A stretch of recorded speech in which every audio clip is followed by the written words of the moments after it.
فاسألوا أهل الذكر إن كنتم لا تعلمون بالبينات والزبور السلام عليكم ورحمة الله وبركاته الحمد لله والصلاة والسلام على رسول الله وعلى آله وأصحابه ومن والاه। প্রিয় দর্শক, আপনাদের সবাইকে স্বাগত জানাচ্ছি আমাদের আজকের জানতে চাই লাইভের এই অনুষ্ঠান থেকে। আজকে আমাদের 159তম পর্ব। আমরা শুরুতে আল্লাহর তৌফিক কামনা করছি, তিনি যেন আমাদেরকে তার আল কোরআন এবং সুন্নাহর আলোকে সুন্দরভাবে শরিয়ত ভিত্তিক প্রশ্নগুলোর উত্তর দেওয়ার তৌফিক দান করেন, এবং আমরা যারা শুনছি এবং আমরা যারা প্রশ্ন করছি, প্রশ্নের উত্তর পাচ্ছি, তারা প্রত্যেকেই যেন এই এলেমগুলোকে কাজে লাগাতে পারি, আমলে রূপান্তরিত করতে পারি। আল্লাহর কাছে তৌফিক কামনা করে আমরা শুরু করছি। প্রথম প্রশ্ন আজকে যার কাছ থেকে পেয়েছেন তিনি হলেন সুমিয়া আফরিন। তিনি বলেছেন, আমি জেনারেল শিক্ষায় মাস্টার্স পর্যন্ত পড়াশোনা করেছি। আমি একটি স্কুলের শিক্ষকতা করছি, কিন্তু এখানে 9-10 বছর পড়ুয়া ছেলেদের ক্লাস নিতে হয় বলে আমি চাকরি ছাড়তে চাই এবং আমি কোনো চাকরি করতে চাই না। কিন্তু আমার পরিবারের লোকজন, বিশেষ করে মা বাবা ও শ্বশুর শাশুড়ি চায় আমি পর্দা রক্ষা করে যেন চাকরি করি। আমার কোনো ভাই নেই, যদিও আমার মা বাবা আমার উপর নির্ভরশীল নয়। তবুও যদি মা বাবার কথা অমান্য করে আমি চাকরি না করি, তাহলে কি আমার গুনাহ হবে? বোন সামিয়া আফরিন, চাকরির ব্যাপারে আপনি অবশ্যই অবহিত আছেন যে মহিলাদের জন্য চাকরি করাটা নিষিদ্ধ নয়, কিন্তু চাকরি করতে গিয়ে সে শরিয়া লঙ্ঘন করতে পারবে না। ইসলামী শরিয়ার কিছু নীতিমালা আছে যেখানে নারীদের চাকরিস্থলে তার যেমন হিজাব মেনটেন করতে হয়, এরকম আরও বেশ কিছু শর্ত, কিছু কমন শর্ত আছে যেটা নারী পুরুষ সবার ক্ষেত্রেই প্রযোজ্য। যেমন এটা বৈধ প্রতিষ্ঠান হতে হবে, তার প্রোডাকশন বৈধ হতে হবে, তার পদ্ধতি শরিয়া সম্মত হতে হবে এবং সেখানে সুদ ঘুষ এগুলো লেনদেন হতে পারবে না। এমনকি হারাম জাতীয় কোনো জিনিসের প্রোডাকশন অথবা বেচা কেনা হতে পারবে না। যেমন গ্যাস স্টেশন যেখানে লিকার বিক্রি হয় সেখানে চাকরি করা জায়েজ হবে না, অথবা যে প্রতিষ্ঠানে জুয়া হয় সেখানেও চাকরি করা যাবে না। যেই প্রতিষ্ঠানে মদ বিক্রি হয় বা মদ পরিবেশন করা হয়, অথবা যে রেস্টুরেন্টে শুকরজাত হারাম খাদ্য পেশ করা হয়, সেগুলোতে চাকরি করা যাবে না। এটা কমন ফর অল, নারী এবং পুরুষ সবার জন্য। নারীদের জন্য বিশেষভাবে প্রয়োজন হচ্ছে তার পর্দা পর্শিদা রক্ষা করা এবং তার ইজ্জত সম্ভ্রম সব কিছু যেন সে রক্ষা করতে পারে। ফ্রি মিক্সিং না থাকে, ছেলে মেয়েদের মধ্যে অবাধ মেলামেশা কিংবা দেখা সাক্ষাৎ, খালুয়া অথবা আড্ডা কিংবা হাসাহাসি কিংবা স্ল্যাগ ল্যাঙ্গুয়েজ ব্যবহার করার মতো পরিবেশ যেন না থাকে। তো আপনি এখানে যে স্কুলে পড়াচ্ছেন সেখানে হয়তো ছোট ছোট বাচ্চা ছেলেরাও আছে 9-10 বছর পর্যন্ত। তো 9-10 বছরে ছেলেরা কিন্তু মুমাইয়েজ হয়ে যায়। একজন মুসলিম নারীর জন্য উত্তম হচ্ছে শিশুদেরকে তিনি বালেগ হওয়ার আগ পর্যন্ত পড়াতে পারেন, কিন্তু তারা যখন বালেগ হয়ে যায় তখন আসলে তাদের থেকে নিরাপদ দূরত্ব তাকে মেনটেন করতে হবে। নারীদের থেকে ছেলেরা বা পুরুষরা এলেম নিতে পারবে না এমনটি নয়, কিন্তু হিজাব সেখানে মেনটেন করতে হবে। দ্বিতীয়ত, যারা মুমাইয়েজ হয়ে যায় স্টুডেন্টদের মধ্যে ছেলে, তাদের হুকুমটা অনেকটা অ্যাডাল্টের মতো, ফলে এখানে সেই পরিবেশটা মেনটেন করতে হবে। এমন যদি হয়, আজকাল তো আমাদের আসলে মুসলিম দেশগুলোতে শিক্ষা ব্যবস্থায় নানা ধরনের অধপতন তৈরি হয়ে গেছে এবং ফ্রি মিক্সিং, ছেলে মেয়েদের কো এডুকেশন এগুলো আমরা দেখতে পাচ্ছি। ফলে একদমই আমরা ঠিক খোলাফে রাশিদের সময় যেভাবে যে ব্যবস্থাপনা আমরা পেয়েছিলাম সেটা এখন আর নাই। তো এক্ষেত্রে পড়াশোনা কিংবা চাকরির ক্ষেত্রে এতটুকু আমরা অন্তত বলতে পারি, মানে যতটুকু পর্যন্ত ছাড় দেওয়া যায় সেটি হচ্ছে ছেলেরা এবং মেয়েরা আলাদা বসবে, মাঝখানে দেয়াল কিংবা আড়াল অথবা কার্টুন বা পর্দা থাকলে ভালো, কিংবা একটু সেপারেশন, নিদেন পক্ষে একটু দূরত্ব যদি থাকে।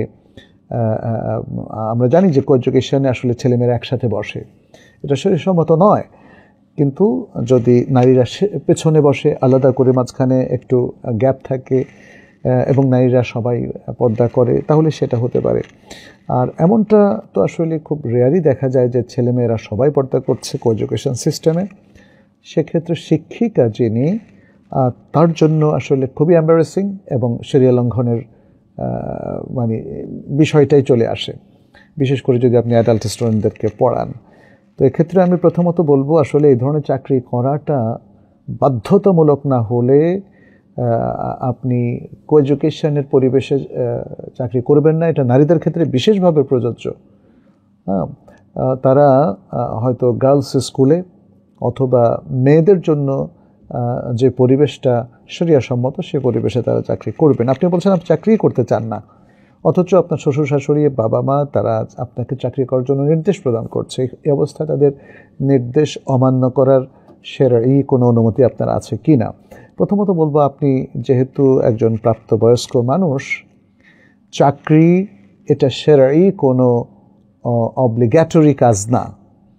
ফলে স্বামী তার স্ত্রীকে চাকরির জন্য বাধ্য করতে পারে না, বাবা মাও তার সন্তানকে চাকরির জন্য বাধ্য করতে পারে না, বিশেষ করে মেয়েদের বিয়ে হয়ে যাওয়ার পরে।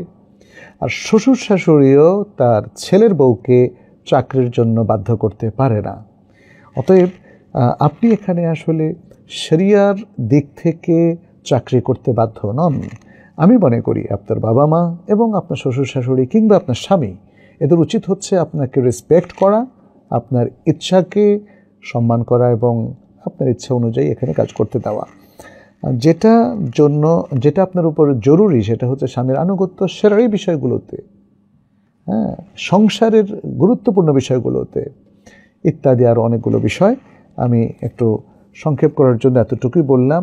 ফলে বোঝাই যাচ্ছে আপনি যদি তাদের পরামর্শটা নিতে না পারেন, আমি এখানে তাদের নির্দেশ বলবো না, তাদের পরামর্শ, কারণ নির্দেশ দেওয়াটা তাদের জন্য সঙ্গত নয়, এক্ষেত্রে জোর করা সঙ্গত নয়। ফলে তাদের পরামর্শটা যদি আপনি নেন সেক্ষেত্রে আপনাকে শরিয়া মেনে চলতে হবে। আর যদি না নেন তাহলে সেটা যদি বিশেষ করে শরিয়া লঙ্ঘনের সম্ভাবনার কারণে এটাই আপনার জন্য উত্তম। আরেকটা ছোট্ট কায়দা বলে আমি শেষ করছি, এটা নবী সাল্লাল্লাহু আলাইহি ওয়াসাল্লামের কথা, লা তাআতা লিমাখলুকিন ফি মাসিয়াতিল খালিক। খালিক তথা আল্লাহ সুবহানাহু ওয়া তাআলার অবাধ্যতায় এবং সীমালঙ্ঘনে কোনো মাখলুকের আনুগত্য করা যাবে না। আশা করি এর মধ্যেই অনেক উত্তর রয়েছে। আব্দুস সালাম দ্বিতীয় প্রশ্নটা পাঠিয়েছেন। তিনি বলেছেন, আমরা জানি যে গুগল অ্যাডসেন্সের মাধ্যমে ইনকাম করা হারাম। এখন ইউটিউবের সেটিংসের মাধ্যমে 500+ হারাম, অশ্লীল, জুয়া ইত্যাদি বন্ধ করা যায়। 80 থেকে 90% হারাম অ্যাড বন্ধ করা সম্ভব। একজন ইসলামী আলোচক, ওনার ইউটিউব চ্যানেল আছে, ইউটিউবের ইনকাম হারামের কথা বলায় তিনি উত্তরে বলেন যে তার ইনকাম থেকে 20% তিনি সওয়াবের উদ্দেশ্য ছাড়া দান করে দেন। সেক্ষেত্রে তার টাকাটা কি হালাল হবে? তার পদ্ধতি কি ঠিক আছে? আমরা কি এই নিয়মে ইনকাম করতে পারবো? ইসলামী শরিয়া কি বলে অনুগ্রহ করে জানাবেন ইনশাআল্লাহ। আপনি ঠিক কার কথা বলেছেন আমি বুঝতে পারছি না। প্রথম কথা, আমরা জানি আরবি, বাংলা, ইংরেজি, উর্দু নানা ভাষায় বিভিন্ন ইসলামী আলোচক রয়েছেন এবং তাদের ইউটিউব চ্যানেল রয়েছে। এর মধ্যে অনেকেই অ্যাডসেন্সটা চালু রেখেছেন আমরা জানি। কেউ কেউ বলেন যে তারা অ্যাডসেন্সটা চালু রেখেছেন কারণ তারা এই পদ্ধতির মাধ্যমে 80 থেকে 90% হারাম অ্যাড বন্ধ করতে পারেন, যেমনটি আপনি প্রশ্ন উল্লেখ করেছেন। তো এখন কথা হচ্ছে অ্যাডসেন্সের ইনকামটা কি জায়েজ কিনা, অ্যাডসেন্স চালু করা জায়েজ কিনা, এটা একটা ইজতিহাদি বিষয়। যে আলোচক মনে করেন যে তিনি অ্যাডসেন্স চালু করে পুরোটা হারাম অ্যাড অথবা অধিকাংশ বন্ধ করে দিতে পারছেন, যদিও আমার স্টাডিতে বা আমাদের স্টাডিতে সেটা মানে প্রমাণিত নয় বলে আমরা মনে করি। দ্বিতীয়ত, এখন যে ইনকামটা আসছে, আপনি আমি ধরে নিলাম অ্যাডসেন্স চালু করলেন এবং তারপরে 80% আপনার দৃষ্টিতে 80% আপনি অ্যাডও বন্ধ করলেন, হারাম অ্যাড। এখন যে ইনকামটা আসলো সেই ইনকাম আপনি বলতে চাচ্ছেন যেহেতু 80% আপনি অ্যাড বন্ধ করেছেন তাহলে আপনার ইনকামের 80% হালাল, আর যেহেতু 20% বন্ধ করতে পারেননি, ইচ্ছার বিরুদ্ধে চলে আসে, অতএব 20% হারাম। এই ক্যালকুলেশনটা একদমই ভুল। আপনি কি মনে করেন যে অ্যাডগুলো আপনি বন্ধ করেছেন সেগুলোর জন্য আপনাকে পয়সা দেওয়া হচ্ছে? এটি কিভাবে সম্ভব? একজন ব্যক্তি ধরেই নেই 500 অ্যাড চালু করেন, আরেকজন ব্যক্তি 400টা বন্ধ করে 100টা অ্যাড চালু করেন। এদের দুজনের টাকা কি সমান হবে? অ্যাডসেন্স চালু করার পরে আপনি যদি অধিকাংশ বন্ধও করেন, আপনার ইনকামটা যদি ধরে নেই 20% অ্যাড চালু আছে, ওইটার উপরে দেবে। ফলে আপনার শতভাগ ইনকাম ওই 20% অথবা যে অ্যাডগুলো চালু আছে ওগুলোর উপরই হবে। আর সেগুলো যদি হারাম হয়, এবং সেটা হারাম বলেই আপনি বলেছেন যে কেউ কেউ বলছেন, এবং তিনি 20% সবেনে ছাড়া দিয়ে দেন, আসলে তার পুরো ইনকামটাই অ্যাডসেন্স যেগুলো চালু আছে ওগুলোর মারফতই হচ্ছে। ফলে ইনকামটাকে আমরা হালাল বলতে পারছি না। বক্তা নিজেও যদি এটাকে এই ক্যালকুলেশন করেন, ভুল করছেন। তার অ্যাডসেন্স পুরোটাই চালু অ্যাড থেকে আসে, বন্ধ অ্যাড থেকে কোনো টাকা আসে না। অতএব আমরা বলবো যে ইত্তাকুল্লাহ ফি আনফুসিকুম, আল্লাহকে আপনাদের নিজেদের ব্যাপারে ভয় করুন। অযৌক্তিকভাবে যুক্তি দিয়ে কোনো হারাম ইনকামকে হালাল করার চেষ্টা করবেন না। বারাকাল্লাহু ফিকুম।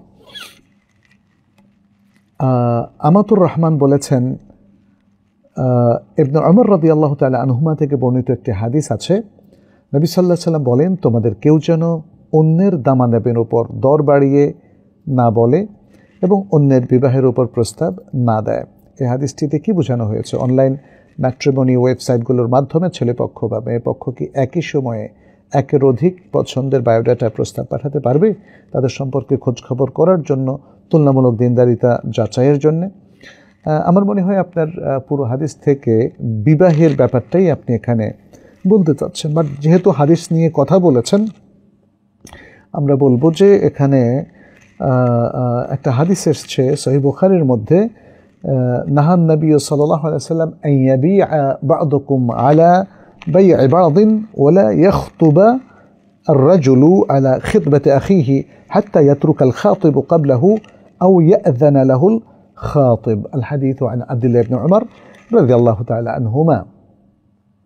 আচ্ছা, এখানে বলা হচ্ছে যে কেউ যেন তার ভাইয়ের বেচাকেনার উপর বেচাকেনা না করে এবং তার ভাইয়ের বিবাহের খেতবা বা প্রস্তাবের উপর পাল্টা আরেকটা প্রস্তাব না দেয় যতক্ষণ না প্রস্তাবকারী যিনি তার আগে প্রস্তাব দিয়েছেন তিনি বিবাহের ব্যাপারটা পরিত্যাগ করে চলে না যান, অথবা অন্য কাউকে বা তাকে নির্দিষ্ট ওই ব্যক্তিকে তাকে অনুমতি প্রদান না করেন। অনুমতি প্রদান করলে তিনি তখন খেতবা দিতে পারবেন। আচ্ছা, এখানে আপনি যে দরদামের ব্যাপারে এখানে মুসাওয়ামার হাদিসও আছে। তার মানে একজন ভাই বিক্রেতার সাথে তিনি দরদাম করছেন, এই সময় আরেকজন একটা দাম বলে নিয়ে যাওয়া, এটাই এ হাদিসেও মিন করেছে। অন্য আরেকটা হাদিস যেখানে মুসাওয়ামার হাদিস সেখানেও মিন করেছে। তাহলে দরদামরত অবস্থায়, মানে যেটা ফিজিক্যালি দরদাম করা হচ্ছে, এখানে খেয়াল করেন, ফিজিক্যালি দরদাম করা হচ্ছে, এই অবস্থায় আরেকজন একটা দাম বলে ওই জিনিসটা কেনাটা হারাম। সেটা অথবা উনি মানে কেনার সিদ্ধান্ত দিয়েছেন যে আমি জিনিসটা, যেমন এই মাউসটা আমি কিনবো, এই যে কিনবো বলেছেন, এখন দরদামের পর্যায়ে চলছে বা দরদাম ফাইনাল হয়ে গেছে। এখন দরদাম চলছে, ফাইনাল হতে যাচ্ছে বা ফাইনাল হয়ে গেছে, বা জিনিসগুলো এখন তা আতি হবে, অর্থাৎ ইজাব কবুল হবে, ঠিক সে অবস্থায় এর কোনো অবস্থাতেই বেচা কেনাটা জায়েজ নেই। তো আপনার মূল প্রশ্নটা ছিল আসলে ভিন্ন, সেটা হলো বিবাহের প্রস্তাবের উপর প্রস্তাব, এবং সেটা আপনি মূলত জানতে চেয়েছেন প্রথমে যে এটা কি বোঝানো হচ্ছে। বিবাহের প্রস্তাবের ক্ষেত্রে যেমন আমি জানি যে অমুক একজন ব্যক্তি তার কন্যার বিবাহের ব্যাপারে জায়েদ নামক একজন ব্যক্তি কথাবার্তা বলছেন, তাদের কথাবার্তা চলছে, হয়তো দেখা দেখি চলছে, কিংবা মানে তারা অগ্রসর হচ্ছেন। এখন এই জায়গায় আমি গিয়ে বলি যে না, জায়েদের কাছে না, আমার ভাই আছে, ভাইয়ের কাছে আপনি বিয়ের ব্যবস্থা করেন, এটা নিষিদ্ধ। যতক্ষণ না জায়েদ বিবাহের ব্যাপারে হ্যাঁ বা না কোনো একটা ফাইনাল করে, যদি সে না বলে দেয় তখন আপনার ভাইয়ের পক্ষে আপনি বিবাহের প্রস্তাবটা দিতে পারেন। আর যদি হ্যাঁ বলে ফেলে তাহলে তো সেখানে আর ঢোকার কোনো সুযোগই নাই, তাই না?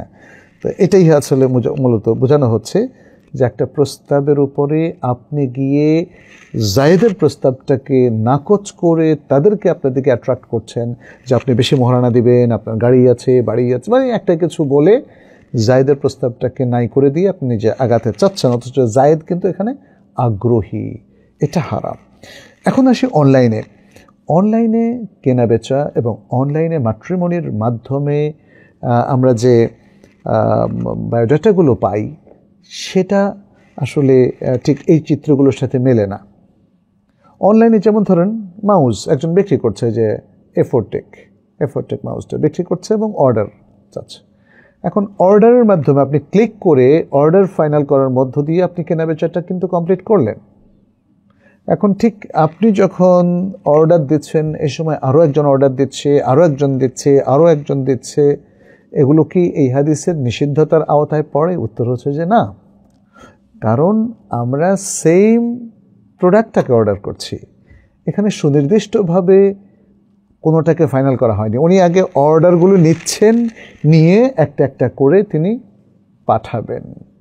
ফলে এই যে অনলাইন অর্ডার বা অনলাইন ইজাব কবুল, এর মধ্যে কিন্তু একজন আরেকজনের বেচা কেনার মধ্যে মুজাহামাত করলেন বা গিয়ে সেখানে থাবা দিলেন, এইটা গ্রহণযোগ্য নয়, এটা হয় না। ফলে এই হাদিসটা অনলাইন বেচা কেনার ক্ষেত্রে যেমন প্রযোজ্য নয়, ঠিক তেমনি ম্যাট্রিমোনিয়াল বায়োডাটাগুলোর মধ্যে প্রযোজ্য নয়। আপনি ম্যাট্রিমোনিয়াল ওয়েবসাইট থেকে অথবা তাদের যে কোম্পানিগুলো আছে তাদের কাছ থেকে অনলাইনে 5টা বায়োডাটা সংগ্রহ করলেন এবং এই 5টা বায়োডাটার সাথে যোগাযোগ করলেন। অ্যাট দ্য সেম টাইম আপনি জানেন না যে আসলে এই জায়গায় আর কেউ নক করছে কি না, অতএব আপনার জন্য এটা জায়েজ। আচ্ছা, আরেকটা জিনিস হচ্ছে, আপনি বলেছেন যে একসাথে কয়েক জায়গায় আপনি নক করতে পারবেন কি না। আসলে এই নক করাটা কি খেদবা, এটা একটা দেখার বিষয়। আপনি তো প্রস্তাবের কথা বললেন, বায়োডাটাতে নক করা আর প্রস্তাব করা এক জিনিস নয়। বায়োডাটা দেখে শুনে তারপরে সব কিছু বোঝাপড়ার পরে আপনি যখন প্রস্তাব দেবেন তখন আপনার জন্য জায়েজ। আপনি একসাথে 5 জায়গায় কি প্রস্তাব দেবেন? এটা কি হয়? এটা কি গ্রহণযোগ্য? তাই না? মানে আমি যদি বলি যে একজন পুরুষ সে বিয়ে করতে চাচ্ছে একটা, এখন একসাথে 5টা প্রস্তাব কেমনে দেয় বলেন তো দেখি।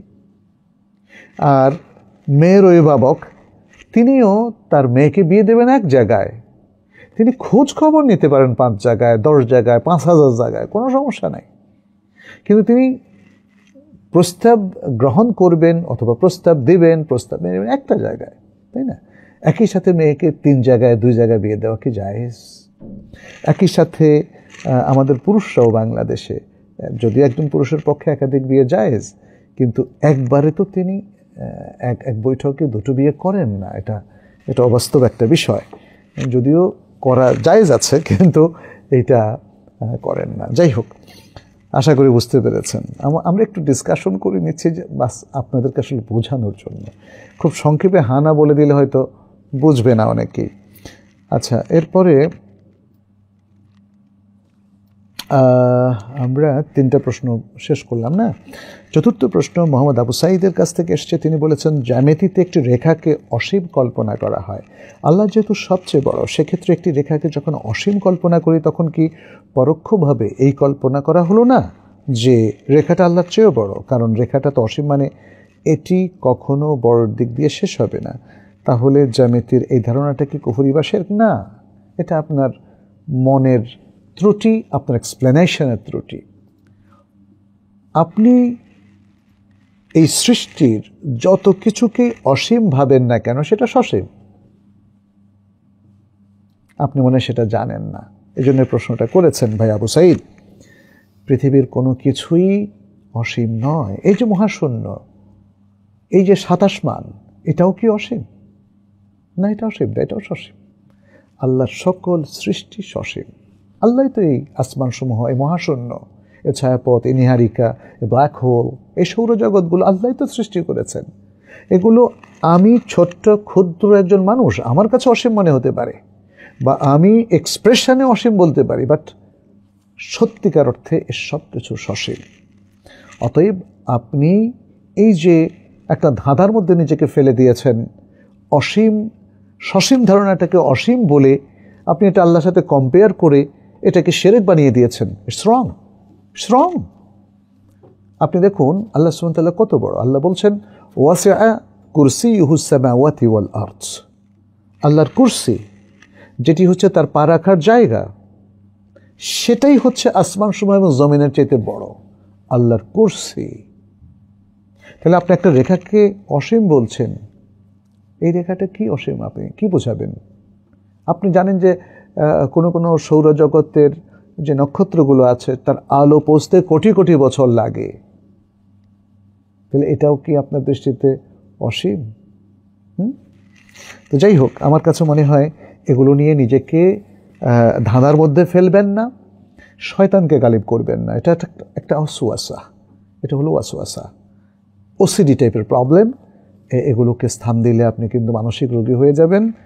এবং এই ধরনের চিন্তাভাবনা আসলে আপনি সরাসরি আল্লাহর কাছে আশ্রয় চাইবেন বিতাড়িত শয়তান থেকে, আউযু বিল্লাহি মিনাশ শাইতানির রাজিম বলে।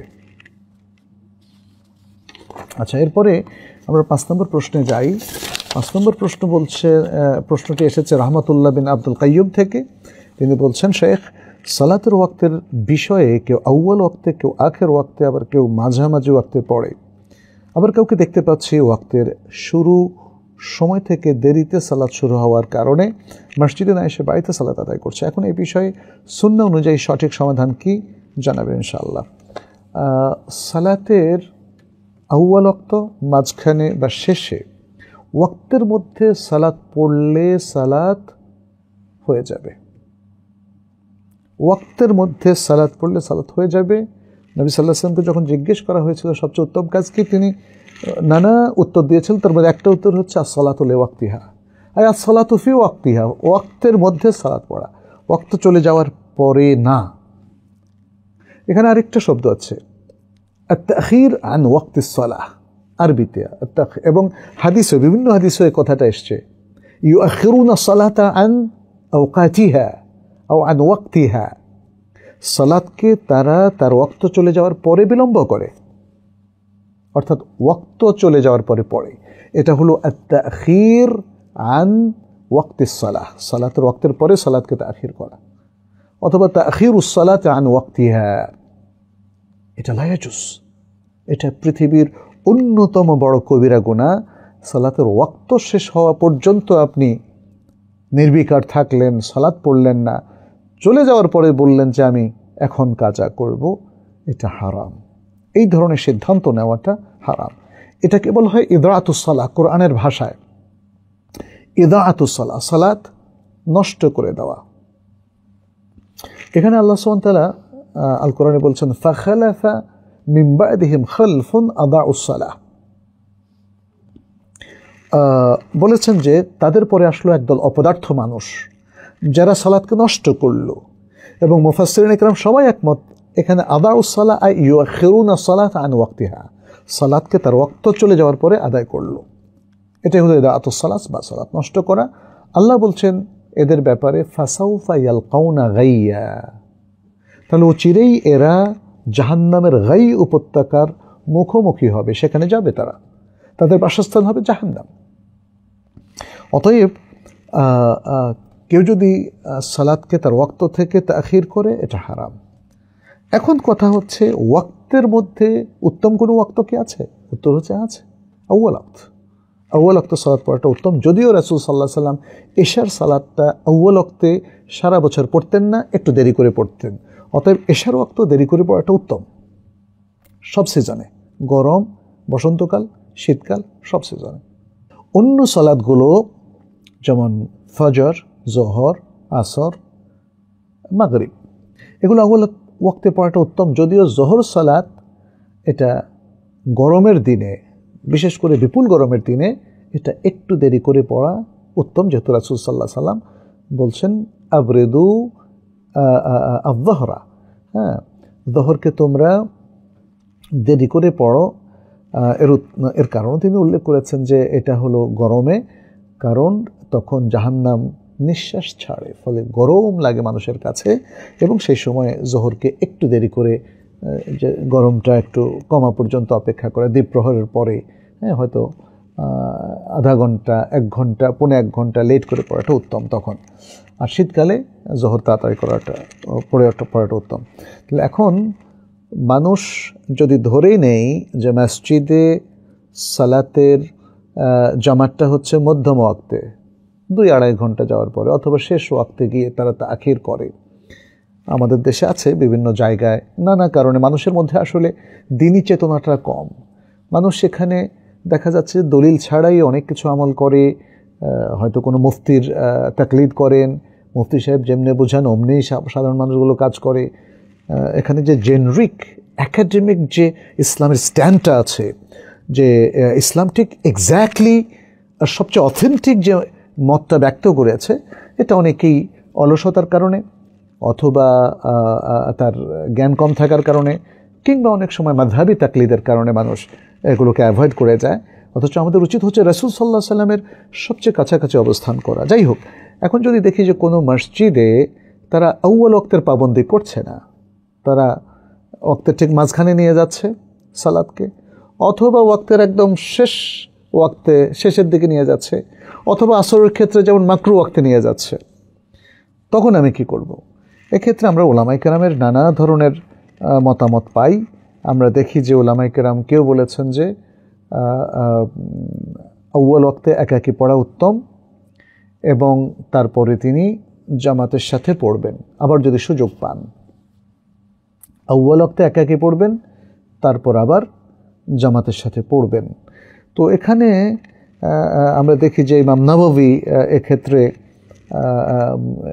এই মতটাকে খুব সুন্দরভাবে, বা আমি বলবো যে খুব কঠোরভাবে সমর্থন করেছেন। তো এক্ষেত্রে আমরা একটু ব্যাখ্যামূলক কথাটা একটু পরে বলি। এক্ষেত্রে একটা হাদিস আমরা দেখি সহিহ মুসলিমের মধ্যে, নবী সাল্লাল্লাহু আলাইহি ওয়াসাল্লাম আবু যরকে বলেছিলেন, কাইফা আনতা ইযা বাকিতা ফি কওমিন ইউআখিরুনা আস-সালাতা আন ওয়াক্তিহা, তুমি যখন কোনো কওমের মধ্যে অবস্থান করো তখন তোমার কি অবস্থা, যে কওম সালাত ওয়াক্ত থেকে দেরি করে, হ্যাঁ, এটা আমি আগেই বলেছি, ওয়াক্ত থেকে দেরি করে মানে ওয়াক্তের পরে পড়ে। তখন আবু যর জিজ্ঞেস করলেন, মা তা'মুরু, আপনি কি নির্দেশ দেন? তখন তিনি বললেন, সল্লি সালাত আলি ওয়াক্তিহা, তুমি সালাত তার ওয়াক্তের মধ্যেই পড়ো। তুম্মা ইযহাব লিহাজাতিকা, এরপর তুমি তোমার হাজাতে চলে যাও।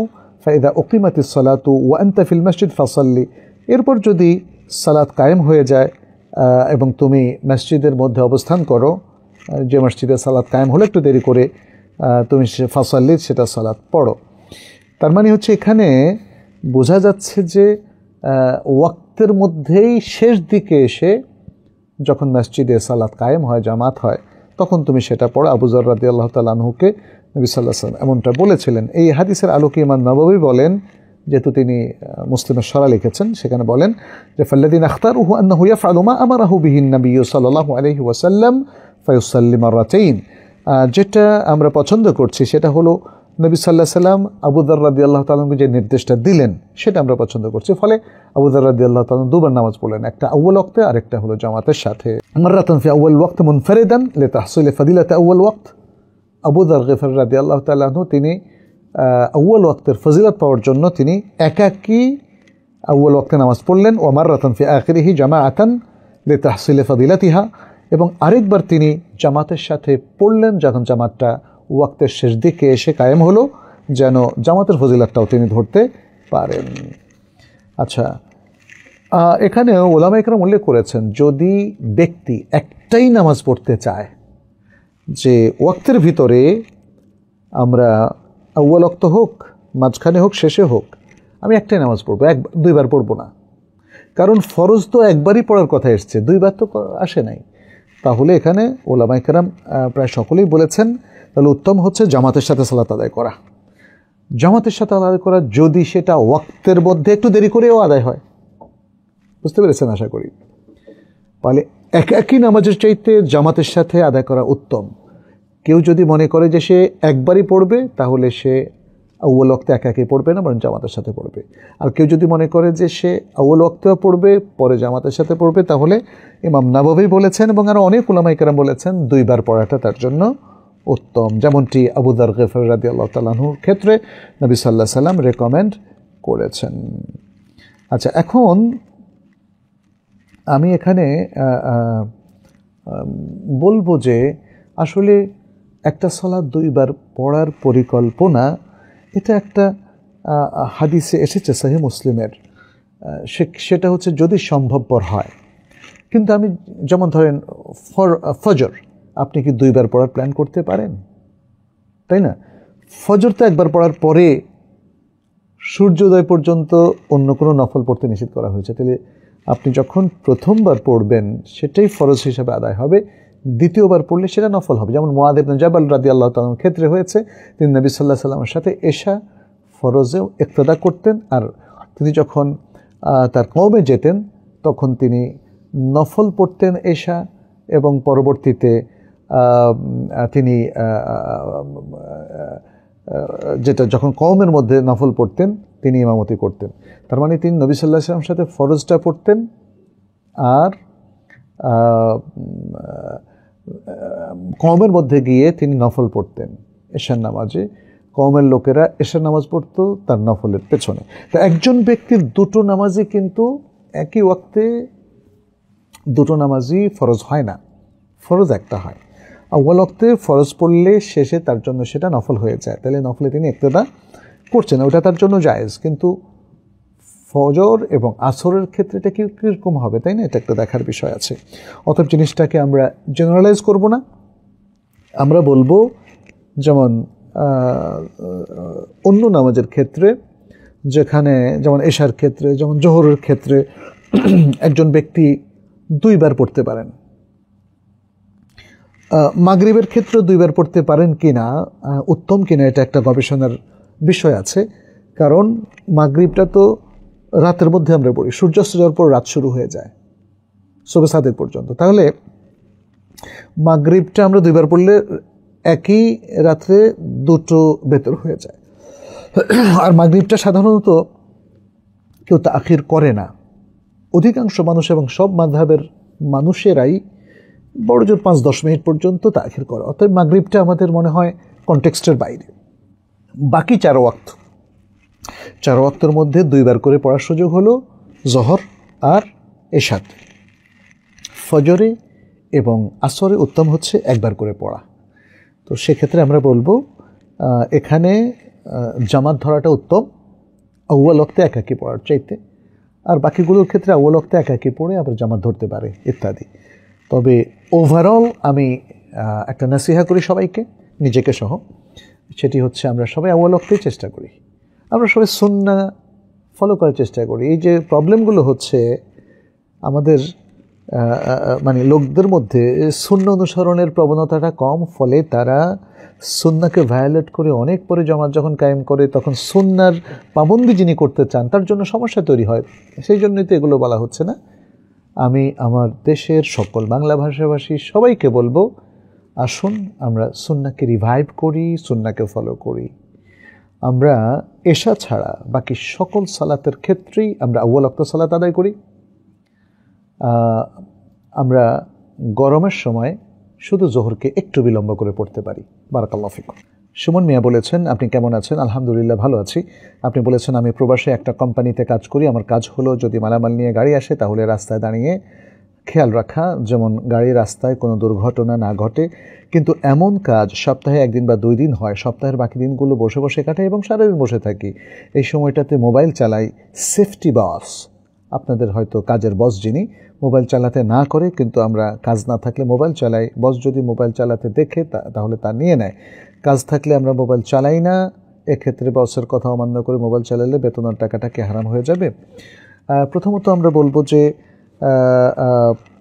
আপনার কাজের নিয়ম অথবা জব লিস্ট কিংবা জবের যে টার্ম কন্ডিশন আছে তার সাথে আপনাকে অ্যালাইন করতে হবে। আপনার শর্ত সারায়ের যদি এটা থাকে যে মোবাইল চালানো যাবে না, তাহলে আপনি চালাবেন না। শর্তের মধ্যে যদি এটা নাও থাকে, মানে এই শর্তটা আপনাকে রক্ষা করতে হবে। শর্তের মধ্যে থাকে যদি মোবাইল চালাবেন না, কারণ দলিল হলো মানে একটা বিখ্যাত সহিহ হাদিস, আল মুসলিমুনা আলা শুরুতিহিম, মুসলিমরা তাদের শর্ত রক্ষা করে। দ্বিতীয়ত হচ্ছে ধরলাম শর্তের মধ্যে নাই, কিন্তু মোবাইল চালালে কাজের ক্ষতি হয়, তাহলেও আপনার চালানো যাবে না, লা দারারা ওয়ালা দিরার। যদি এমনটা হয় যে মোবাইল চালালে কাজের কোনো ক্ষতি হবে না এবং মোবাইল আপনার শর্তের মধ্যেও, কাজের শর্তের মধ্যেও নাই, বস এখানে পছন্দ করছে না বলে আপনাকে নিষেধ করছে, তাহলে মোবাইল চালানোর মধ্যে সমস্যা নাই। কিন্তু মনে রাখবেন, এই অ্যান্ড্রয়েড ফোনটা এডিকশান তৈরি করে। অ্যান্ড্রয়েড ফোনে আপনি কি দেখছেন, কি চালাচ্ছেন, এটা দেখার বিষয়। কন্টেন্টটা কি, এটা যদি নাটক, সিনেমা এগুলো হয় তাহলে আপনার জন্য হারাম হবে। আপনি যদি মোবাইলের মধ্যে কোরআন পড়েন, আজকাল সব আজকাল মাসা পড়েন বা কোনো ভালো লেকচার শুনেন, তাহলে এটা জায়েজ হবে। কিন্তু শর্ত হচ্ছে আপনার চাকরির শর্তের মধ্যে মোবাইল চালানোর নিষেধাজ্ঞা নাই। দ্বিতীয় হচ্ছে আপনার মোবাইল মানে শর্ত নাই এবং ক্ষতিও নাই। মানে যদি মোবাইল চালালে ক্ষতি হয় তাহলে কিন্তু সেটা চালানো যাবে না। আর বস শুধু নিজের কাছ থেকে নিষেধ করছে, এরকম যদি হয়। আর যদি শর্ত থাকে তাহলে মোবাইল চালানো যাবে না। আর যদি মোবাইল চালালে কোম্পানির কোনো না কোনোভাবে ক্ষতি হয় তাহলে মোবাইল চালানো যাবে না।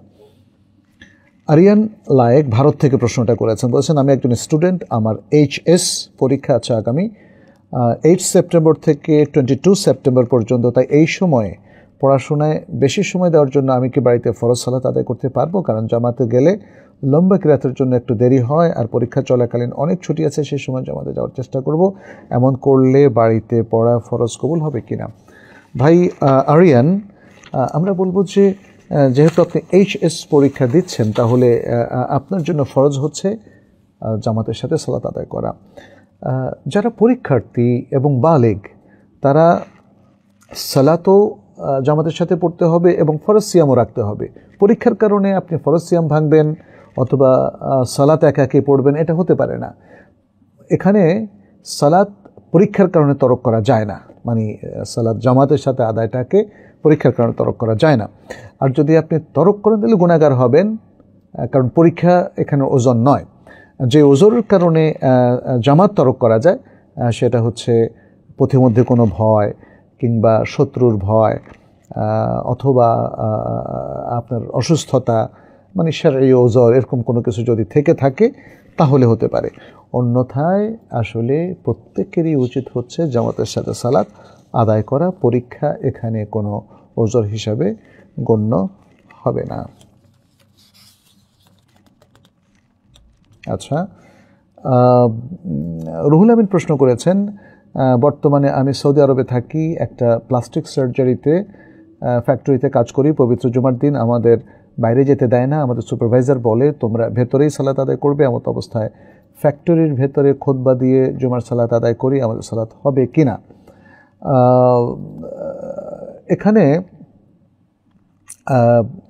যদি কোম্পানি আপনাদেরকে নিষেধ করে, যেটা আপনারা বলেছেন, এবং ফ্যাক্টরিতে আপনারা কাজ করেন, সেখানে আপনাদের পর্যাপ্ত জায়গা আছে, রুম আছে,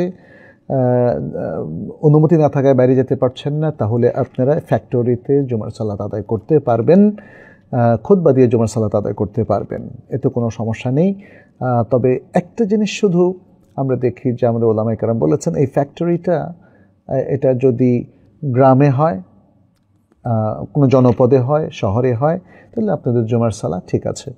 আর যদি এটা সাহারায়, মরুভূমিতে একটা ছোট্ট ফ্যাক্টরি, অল্প কজন মানুষ, হ্যাঁ, তাহলে এক্ষেত্রে সালেহ ইবনে উসাইমিনের ফাতাওয়া হচ্ছে যে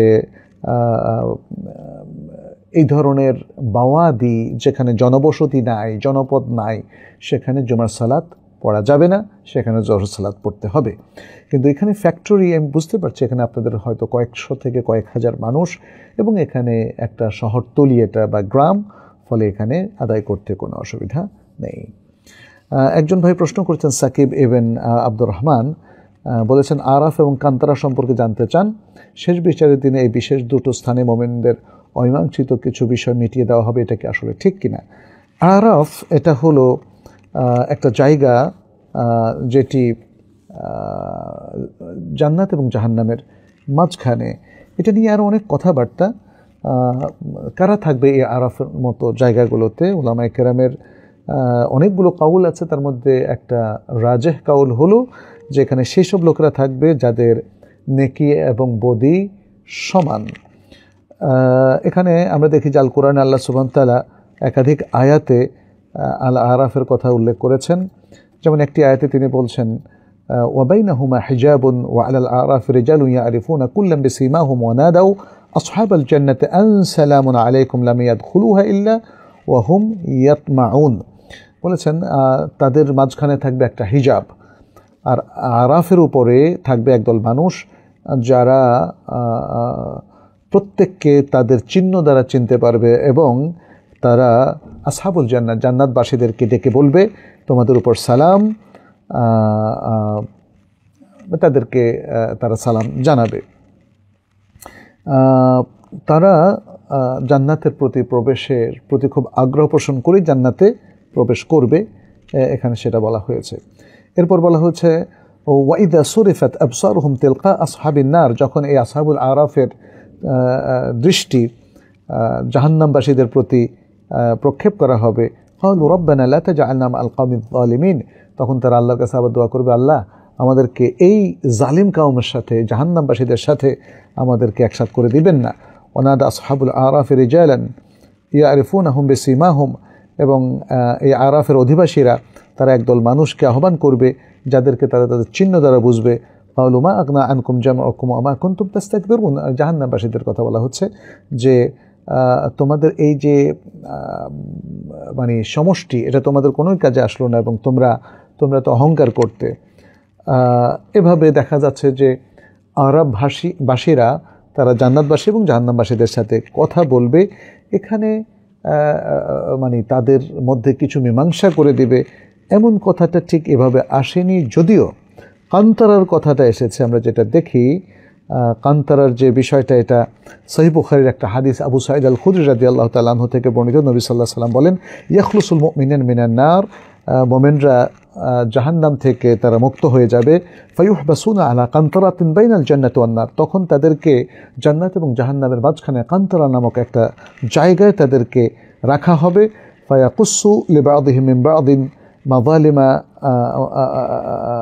ফায়ুকাসু লিবাদিহিম মিন বাদিন মাযালিমু কানাত বাইনাহুম ফিদ দুনিয়া, যে দুনিয়ায় তাদের একজন আরেকজনের উপর যে জুলুমগুলো করেছে, জুলুমগুলো এই কান্তারা নামক স্থানে এগুলো শোধবোধ করা হবে, হ্যাঁ, কিসাস নেওয়া হবে। হাত্তা ইদা হুযিবু ওয়া নুক্কু উযিনা লাহুম ফি দুখুলিল জান্নাহ, যখন তাদের এই জিনিসটা কমপ্লিট করা হবে এবং সংশোধন করে ফেলা হবে এই মানে আদান প্রদানের মাধ্যমে, জালিম বা জুলুমের এই প্রতিশোধ নেওয়ার মাধ্যমে, তখন তাদেরকে জান্নাতে প্রবেশ করার অনুমতি দেওয়া হবে।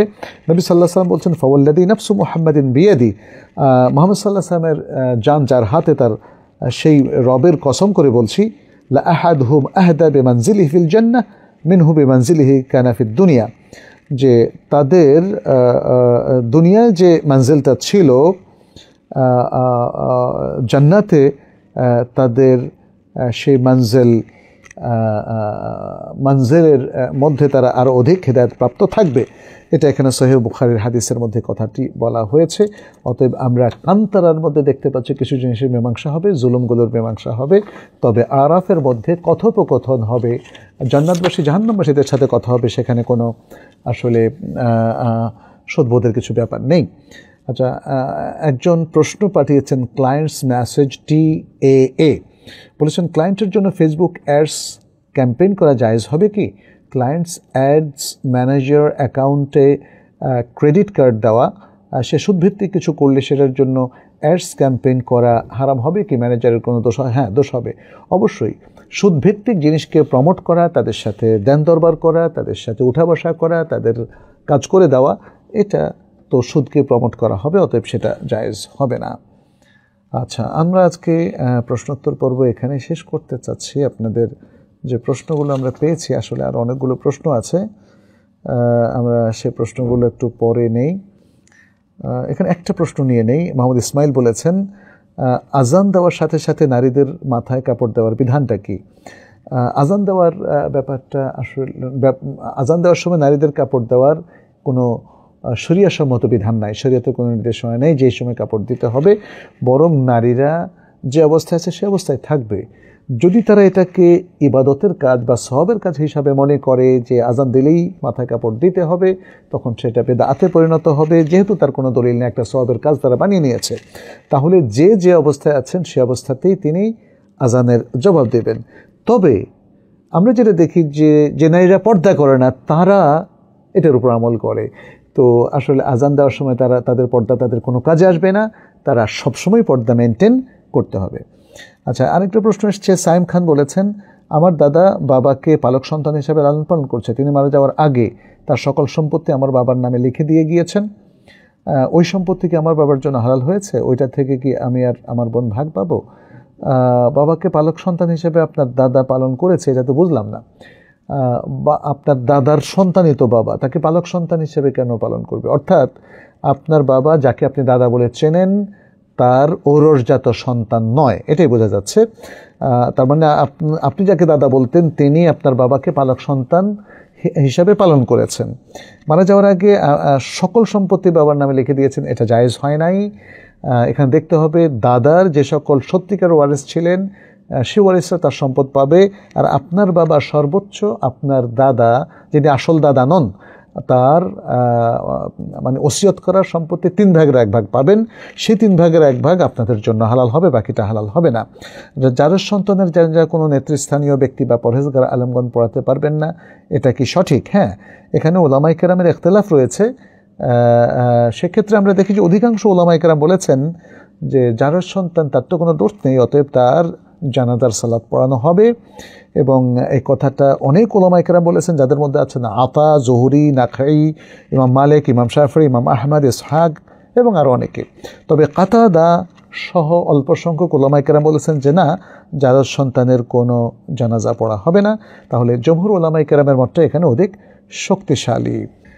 মোহাম্মদ এখানে মির্জা জাহিন সম্ভবত নাম, তিনি বলছেন, আমি এখন জেনারেল লাইনে ক্লাস 10-এ পড়ছি। আমার খুব ইচ্ছা ভবিষ্যতে সৌদি আরবে গিয়ে ফিকহ সহ ইসলামী শিক্ষা উচ্চতর পড়াশোনা করব।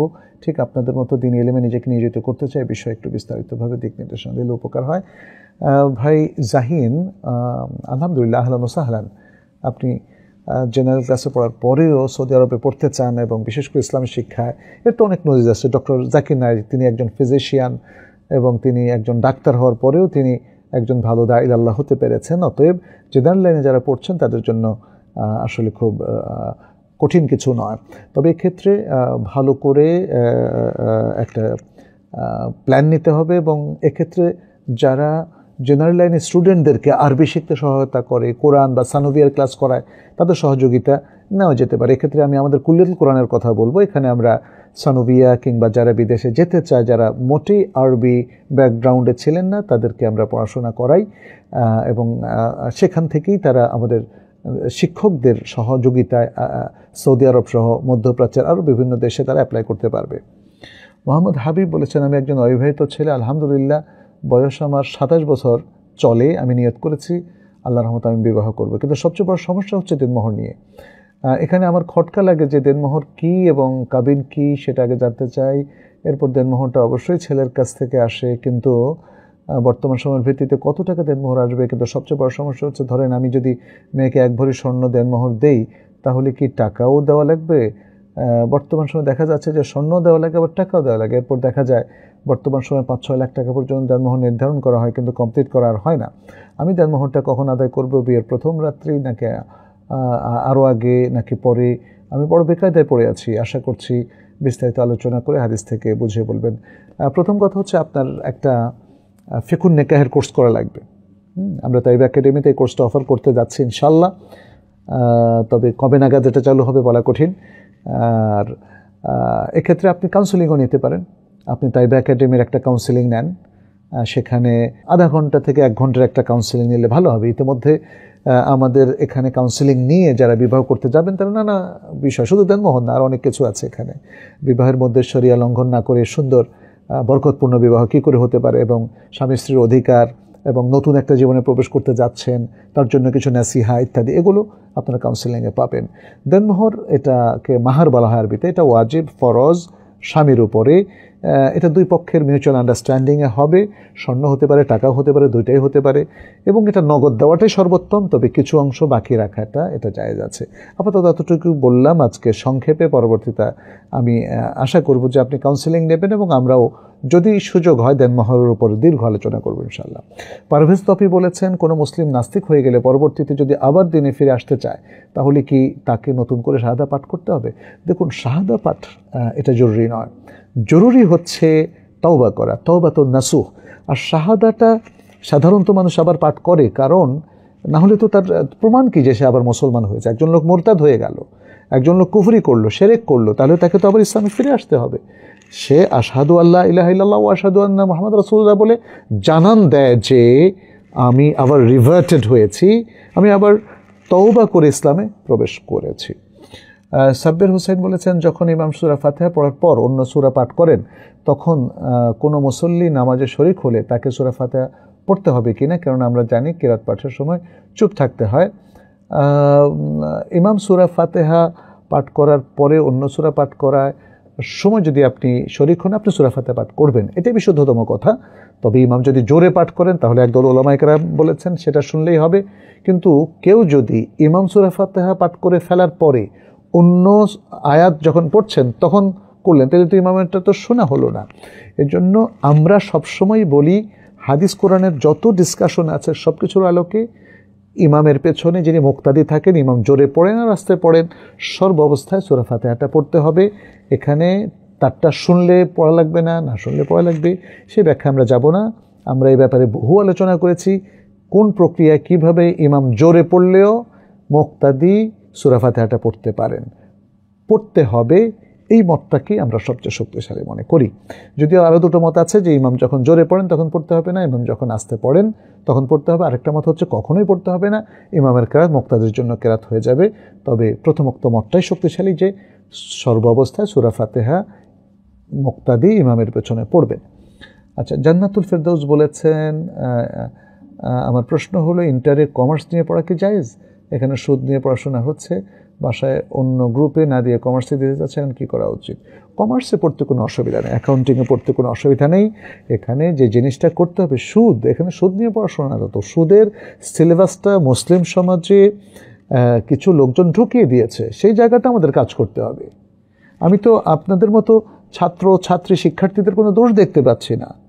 এখানে সুদ অ্যাকাউন্টিং না দিয়ে যাকাত অ্যাকাউন্টিং হতে পারে, হ্যাঁ, আমাদের উত্তরাধিকারের অ্যাকাউন্টিং হতে পারে, সেখানে ভগ্নাংশ আছে। আমাদের এই যে অ্যাকাউন্টিং ম্যানেজমেন্ট, এগুলোকে একটু ইসলামাইজেশন প্রয়োজন। আমাদের যারা মুসলিম শিক্ষকরা আছেন, বিশ্ববিদ্যালয়ের শিক্ষক, এনসিটিভিতে যারা কাজ করছেন, তাদের কাজ করতে হবে। আমি শিক্ষার্থীদেরকে এখানে দোষারোপ করতে নারাজ, এবং সেক্ষেত্রে আমরা আশা করছি যে বর্তমান সময়ে এখন যে সংস্কার কাজগুলো চলছে তাতে আমাদের একাডেমিক সংস্কার প্রয়োজন, কারিকুলামের সংস্কার প্রয়োজন, এবং এই সংস্কারগুলোর মধ্য দিয়ে আমরা আশা করছি ইসলাম বান্ধব, মুসলিম বান্ধব একটা এডুকেশন সিস্টেম চালু হবে ইনশাআল্লাহ। জুবাইর আহমদ বলেছেন, আমাদের যাদের সাথে সবসময় আমরা চলাফেরা করি বা যাদেরকে দাওয়াত করি তাদের সাথে কি সাথী ভাই বলা যাবে না? হ্যাঁ, বলতে অসুবিধা কোথায়? ইন্নামাল মুমিনুনা ইখওয়া, আল্লাহ তো বলে দিয়েছেন মুমিনরা পরস্পর ভাই ভাই, অতএব ভাই ভাই হতে কোনো অসুবিধা নাই। যদিও মানুষের মধ্যে কোনো ত্রুটি থাকে, আপনি দাওয়াত দিচ্ছেন যাতে ত্রুটি সে সংশোধন করতে পারে, অতএব ত্রুটি থাকলেই তাকে ভাই বলা যাবে না এমন নয়। পৃথিবীর যে কাউকে ভাই বলা যাবে, একজন হলো দাওয়াতি ভাই, আরেকজন হলো দিনী ভাই, তাই না? দিনী ভাই হচ্ছেন যিনি দিনের মধ্যে এখন আছেন, আর দাওয়াতি ভাই হচ্ছেন যিনি এখনও আমার দাওয়াত গ্রহণ করেননি, তবে আমি তাকে দাওয়াত দিয়ে যাচ্ছি। সেলিন আফরিন বলেছেন, আমি রিলেশন করেছিলাম, সে ভিডিও কলে আমাকে রেকর্ড করে এখন ভাইরাল করে দেবে, আমি তওবা করছি, আমার কি গুনাহের জারিয়া হবে? ভিডিও যিনি করেছেন তিনি মহাপাপ করেছেন, এবং তিনি ভিডিও ভাইরাল করে দেবেন, আপনি আইনের আশ্রয় নিতে পারেন, এবং এখানে কোনো ধরনের দ্বিধা করা উচিত নয়। অনেক ছেলেরা মেয়েদেরকে ট্র্যাপে ফেলে যে ভিডিও করে এবং তাকে তার ইজ্জত লুণ্ঠন করে অথবা তার ক্ষতি করে, এদের চরম শাস্তি হওয়া উচিত এবং এদের কোনো ক্ষমা করা যাবে না। তবে মেয়েদেরও কিন্তু ত্রুটি আছে, মনে রাখতে হবে। আমি এই জন্য বলবো যে মেয়েটা প্রথম ছেলের সাথে রিলেশন করেছে, তো এখানে তো ছেলে মেয়ে দুজনই সমান অপরাধী, এটাও কিন্তু ঠিক। কিন্তু তারপরেও দুর্বলতার সুযোগ নিয়ে যে ছেলেটা ভিডিও কল করছে এবং সেটাকে ভাইরাল করে তাকে ব্ল্যাকমেইল করছে কিংবা তাকে শারীরিকভাবে নির্যাতন করার জন্য চাপ দিচ্ছে, এটা ভয়ঙ্কর ধরনের অপরাধ। এগুলো ক্ষমার অযোগ্য এবং আমি আমাদের দেশের প্রশাসনেরও দৃষ্টি আকর্ষণ করছি, এই জিনিসগুলোর সঠিক বিচার না হলে ছেলেমেয়েরা ভালো হবে না এবং তারা ভুল করবে। আর অন্যদিকে আমি আমাদের দাঁড়িল আল্লাহ যে সমস্ত ভাই বোনেরা আছেন তাদেরকেও বলবো, আপনারাও মরালি এবং রিলিজিয়াসলি আমাদের এই কিশোর কিশোরী কিংবা তরুণ তরুণী এদেরকে একটু মোটিভেশনটা দেবেন। এই ধরনের রিলেশন যেন তারা না করে, প্রেম প্রীতের খেলাধুলা কিংবা অভিনয় যেন তারা না করে। এই জীবনটা তো একটাই, তাই না? এটাকে সুন্দর করে সাজাতে হবে, নৈতিকতায় ভরে দিতে হবে, আল্লাহর প্রিয় বান্দা হতে হবে এবং নৈকট্য অর্জন করতে হবে। আল্লাহ আমাদের সবাইকে তৌফিক দান করুন। আমরা সকলেই এখন মাগরিবের সালাতের জন্য যাব। আপনাদের সবাইকে ধন্যবাদ জানিয়ে আজকের মতো এখানে শেষ করছি। হাদা সাল্লাল্লাহু সাল্লাম আলা নবিয়িনা মুহাম্মদ ওয়া আলা আলিহি ওয়া আসহাবিহি আজমাইন। আসসালামু আলাইকুম ওয়া রাহমাতুল্লাহি ওয়া বারাকাতুহু।